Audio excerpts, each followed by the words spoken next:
Hey, this is Chris McCabe, Amazon Seller Consultant of e-commerce Chris. I'm here with Monica Page. Monica and I met at a Amazon event in Sydney 2 years ago, I think it was. A lot of things have Yeah, changed on Amazon since then. Maybe just give a quick run through of your background with international payments and marketing. yeah. So I used to work at World First with international payments and had a marketing role there. And Chris and I met back at an event that I helped organize in Sydney. So Yeah. kind of been involved in that online selling space, but keen to get up to speed on what's been happening. And today, Chris is going to talk to me and explain to us a little bit what's happening in the drop shipping space. I've had a lot Yeah. of accounts have been suspended there. So can you tell us what's been going on? Tons of accounts. Pretty much every day we hear from somebody else who says, I've been suspended for potential inauthentic items. They're asking me for invoices and supplier information. I don't have any of those things that they're asking for. Why is Amazon doing it? Of course, you might ask, because dropshipping, they have a dropshipping policy. It's not against policy to dropship, but the anti-counterfeit policy is also very important to Amazon. They want to know where you're getting what you're selling potentially before you sell it. And if you only have invoices or documentation once you've made a sale, that's a problem because you have nothing to show them, right? If they suspend you before you have a sale. That's where it's a very chicken and egg type problem, as you can imagine. And there aren't a lot of ready-made solutions for it.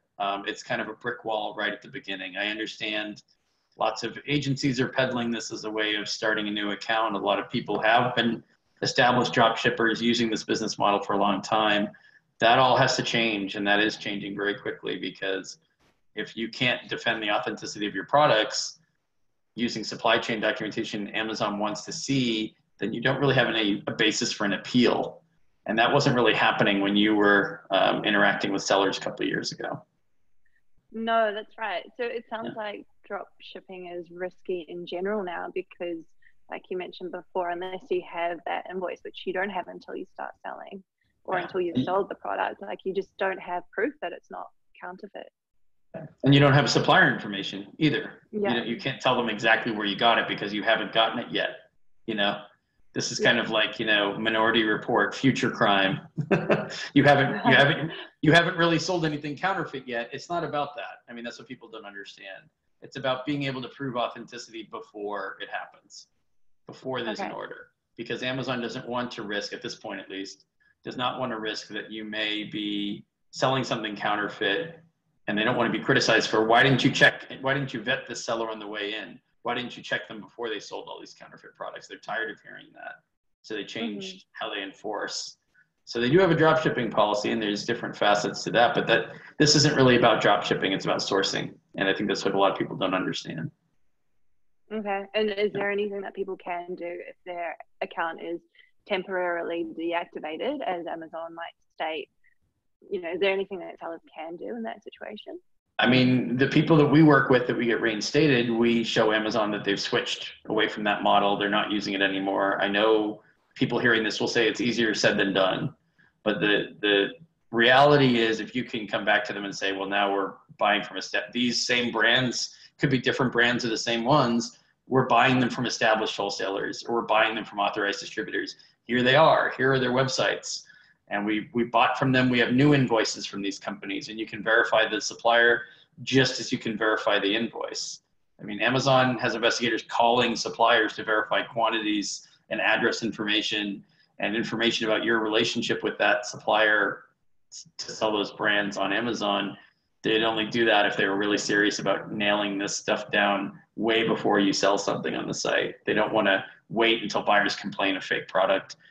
And of course, brands are also making accusations of fake, right? Sometimes before you've even sold the items, they're just looking and seeing your storefront selling those products. Very controversial that brands are doing that. You should not be Mm, falsely accused of counterfeit, right? If you haven't even sold something yet. yeah. The problem is they understand how Amazon tools and process works. And they know they can make an infringement claim for counterfeit or intellectual property, and that Amazon will take your listing down and start pestering you for documentation that if you're a drop shipper, you don't have. And the brands know that. So it's kind of Hmm. their way of weaponizing Amazon's own processes against you as a drop shipper. That's why it's not a realistic model. Hmm. Okay, Yeah. makes sense. So I guess the only option here, if people are suspended, is then to consider transitioning to a different model. Yeah, before the bad actions are take place, before they get the account suspended. Do it now while you're active. If you're already suspended, part of your appeal and your plan of action has to be you're doing things differently, right? That's what a plan of action is all about. We identified the weaknesses and the problems in the past, and this is how we fix them, and this is how we're changing it, and this is how we're improving things. That's the only kind of plan of action that Amazon ever accepts anyway. So unless you're expecting a random reinstatement or just luck of the draw, 1 out of 100, I'm going to write whatever I want and hope it gets reinstated. That's not the basis of an appeal. And honestly, dropshipping where you don't have supply chain documentation, that's not the basis of a business on Amazon anymore.